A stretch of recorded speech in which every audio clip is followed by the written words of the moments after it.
encore de la racine carrée, plutôt gentille. Donc là, il n'y a que des fois. Donc là, je t'ai mis toutes les propriétés. Donc racine de a fois b, c'est égal à racine de a fois racine de b. Il faut connaître dans les deux sens. En fonction des exos, ça peut dépanner de connaître dans un sens ou dans l'autre. Pareil pour les quotients.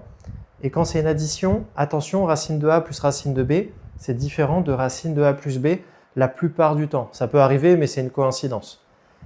La seule moyen de regrouper des racines carrées, c'est s'il y a deux fois le même nombre. Par exemple, il y a 3 racines de 5 plus 1 racine de 5. Tu pourras dire c'est 3 plus 1 racine de 5, donc 4 racines de 5. Mais bon, ça, voilà, c'est les propriétés à connaître. Il n'y en a pas beaucoup pour les racines carrées. Pourtant, les élèves, ça les stresse énormément parce que tout simplement, ils n'ont jamais fait une petite fiche. Donc n'hésite pas à faire une petite fiche sur tes racines carrées. Il y a peut-être des petites choses en plus que tu pourras rajouter au fil des vidéos s'il y a des petites nuances. Mais là, tu as quasiment tout. Et si tu as bien ça dans la tête, bah, tu n'auras aucun problème pour faire tes calculs. Alors là, on a 3 racines de 2 fois racine de 8 fois 2 racines de 2. Donc la technique, c'est s'il y a deux fois la même racine, bah, ça devient un nombre.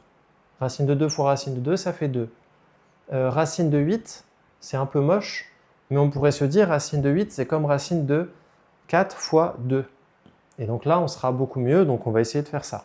Donc là, j'ai commencé à ranger. Donc on a 3 fois 2. Le 2, c'est le racine de 2 fois le racine de 2, qui a fait 2.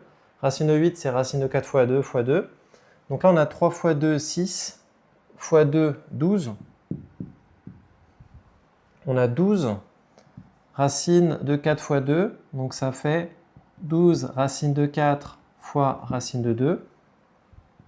Donc ça va nous faire 12 fois 2 racine de 2. Ce qui va faire, du coup, 24 racine de 2.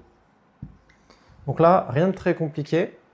Tu vois, juste tu calcules, tu rassembles, tu fais apparaître des carrés parfaits quand tu peux. Les racines carrées en double, tu peux les fusionner en un nombre. Et s'il reste une racine carrée à la fin, bah, c'est pas très grave. Mais ça, c'est beaucoup plus simple et beaucoup plus beau que ce qu'on avait au départ.